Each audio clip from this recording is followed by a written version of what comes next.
nuclear power, and just to summarize, in a nuclear power plant, what happens is the nuclear energy is used to heat water, which turns turbines. The advantages to nuclear power plants are nuclear energy does not generate any greenhouse gas, but the downside is, what do you do with all that radioactive waste? We're going to talk about renewability at some point. I don't remember if I have a slide on it, but we're going to talk about it for sure. All right, moving along. Other ways that we generate electricity are hydroelectric plants. So a hydroelectric plant is very, very nice in that what you do in general in a hydroelectric plant is you stick the turbine in a river. And so you stick a turbine in a river, so the river, which is naturally flowing, turns the turbines to generate electricity. So what's very nice about that is, are we burning anything? Is there any greenhouse gas? No. Is there any pollution? No. Is there radioactive waste to dispose of? No. Okay, what are the problems? Well, you need a river. So there's two basic types. One, you just stick it in a river, and you may have seen some that do that. But what if there's not a river, right? So the other type use a reservoir. So we build a dam, and we create a river, so to speak, because you build a dam and then you let the water run through. So Lake Mead, for example, Boulder Dam over by Vegas, okay, and that's a big hydroelectric plant. So then you let the water go through, and it goes through the turbines, turns the turbines, and generates electricity.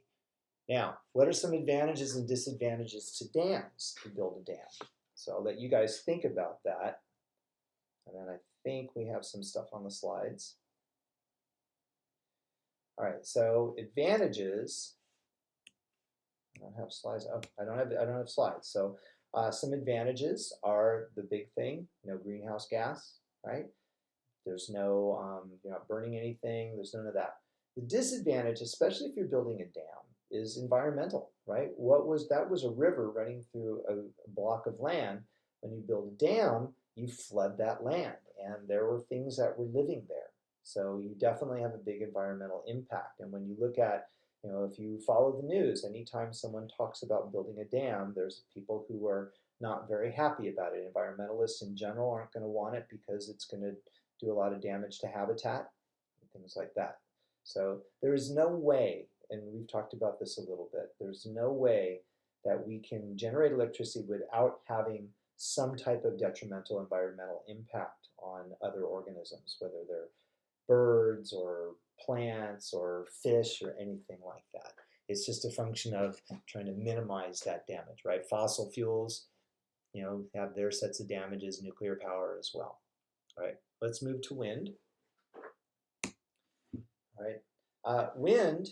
Okay, I know our president claims that wind kills tons of birds and there's millions of dead birds at the bottom of every windmill, and they're ugly, and well, yeah, some of that's true. I don't know how many birds it actually kills. I'm sure his numbers are a little bit wrong.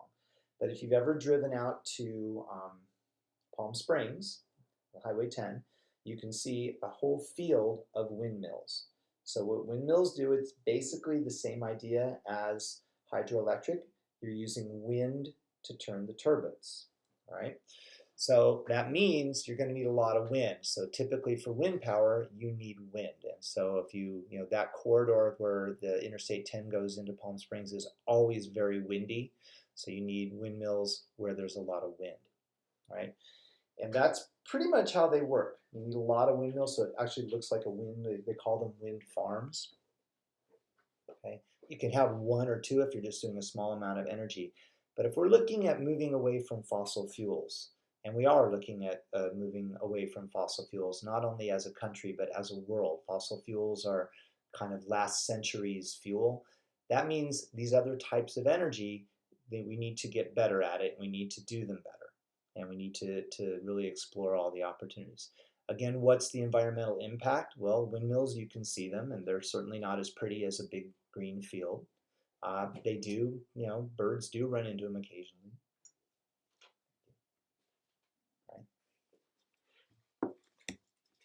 All right, this is some more example of wind power, just in case you hadn't seen any before. And I just talked about the environmental impact.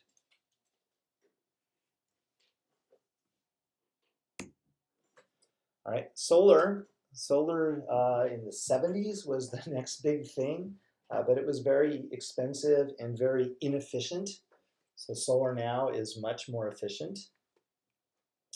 And so what solar does, there's no turning turbines. So what we use is what's called the photoelectric effect. And I don't remember if I talked about the photoelectric effect, but I'm going to do it right now.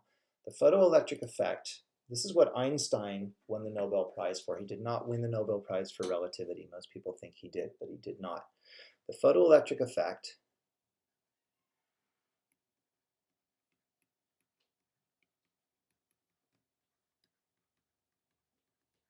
is simply that you can use light, ionizing radiation,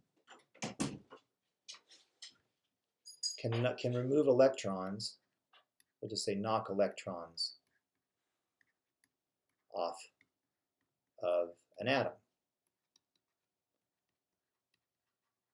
There's the same principle behind a remote control. So if you think about a remote control, right? So let's say it's your TV and there's a little target there, and then this is the wiring for your TV.